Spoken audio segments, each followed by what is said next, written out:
Hi, I'm Mark Vargo, and welcome to an informative new series where I'll share with you everything I know about film and photography from my perspective as a cinematographer.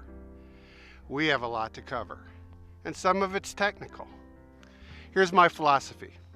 You can't unleash your creative potential until you're technically proficient with photographic concepts. Today, we'll start outside with a review of how to meter and expose for the best of light and the worst of light. So welcome everyone, and I hope you enjoy A Tale of Two Meters.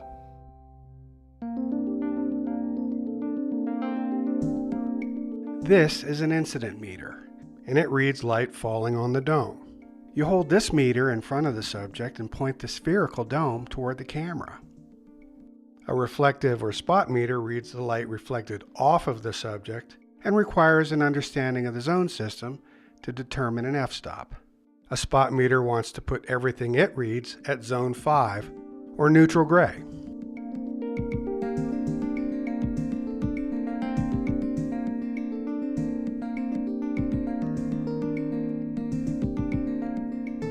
First thing we'll do is shrink the grayscale into 3 panels seen here as black, gray, and white, and then we'll take an incident reading. That reading gives us an F11. Next, we'll make a spot reading on the neutral gray card. In theory, that should give us an identical reading as the incident meter, and it does. F11. Remember, and this is key, this situation gives us readings that coincide. And in fact, this is how I verify that my meters are calibrated correctly to one another.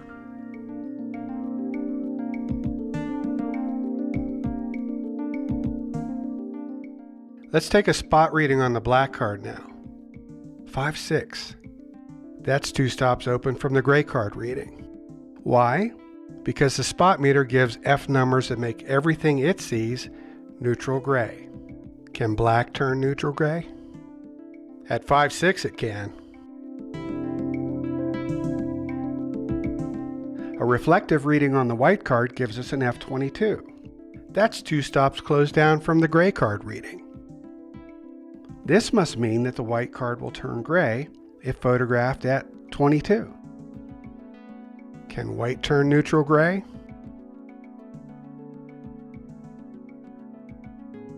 Now we know a spot meter sees the world as neutral gray.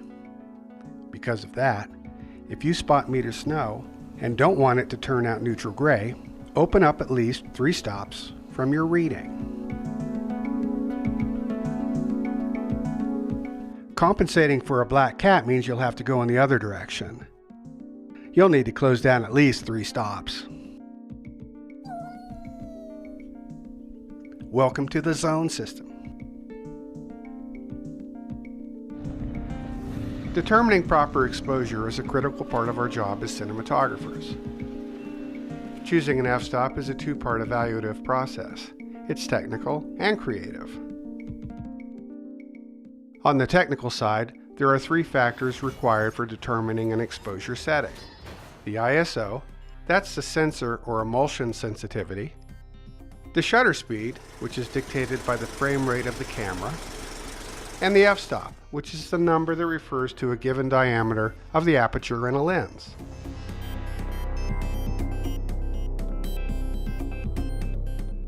For now, we'll use 24 frames per second at 180-degree shutter. So at that frame rate and shutter angle, what's the shutter speed? Here's how to calculate the shutter speed. It's a pretty simple calculation where you take the frame rate times 360 divided by the shutter angle. Our standard sound speed frame rate is 24, so let's use that. And a standard shutter in most cameras is 180. 8640 over 180 equals a 48th of a second. That's your shutter speed. Let's head outside and take some readings. Unless the script calls for it, there's nothing more visually unattractive than shooting on an overcast day. The lighting is flat and the vistas are colorless. Unlike a sunny day, an overcast day gives you a consistent exposure in every direction because the light is universally from above. This is called top light, and be aware that excessive top light can affect an incident reading. On days like this, I'll shield the top of the meter to cut the top light, and that allows an unbiased reading of the light hitting the face of the dome, and therefore the face of the subject. This will protect you from underexposing the image by as much as 1 f-stop. I prefer a spot meter for this lighting environment to minimize the influence of the dominant top light. If you don't have a spot meter, buy a flat disc for your incident meter. This will reduce the top light without having to shield the dome.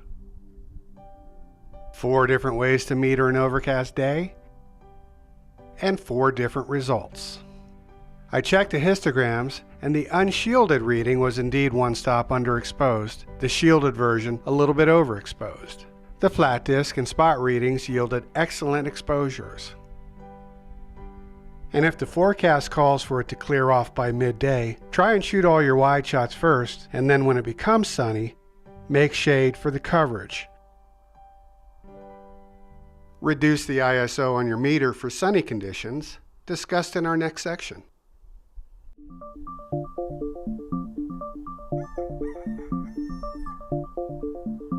A sunny day will give you dramatically different readings depending on where the camera is pointed relative to the sun.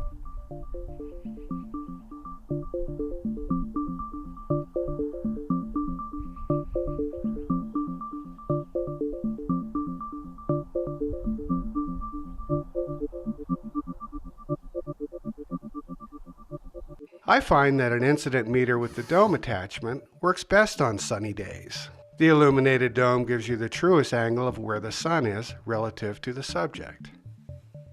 Day exterior readings are pretty straightforward, and in most situations I'll go with the displayed F number while shooting wide exteriors.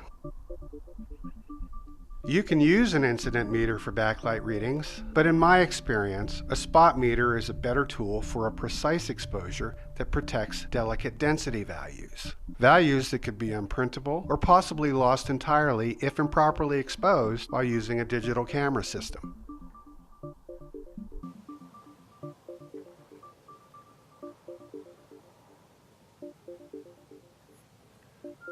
Metering is an interpretive process. More forgiving in the day,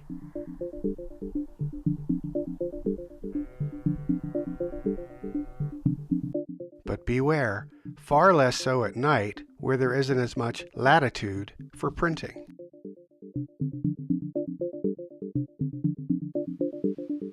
We'll talk about how to light actors for day exterior in our next episode.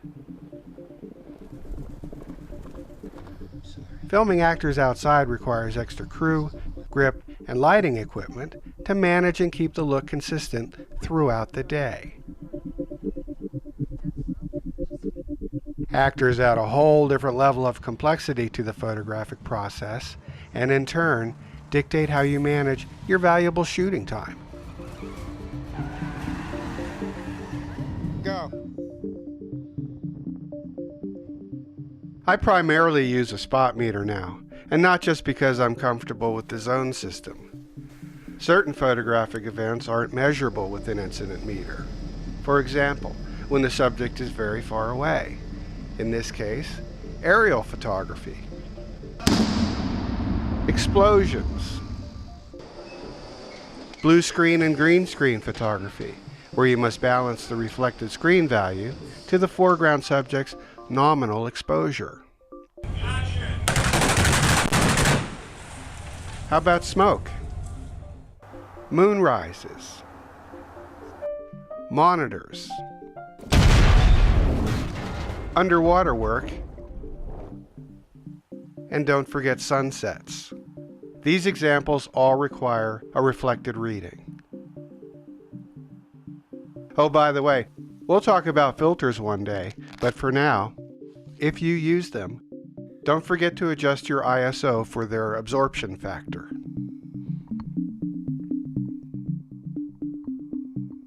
And finally, I'm a big fan of testing.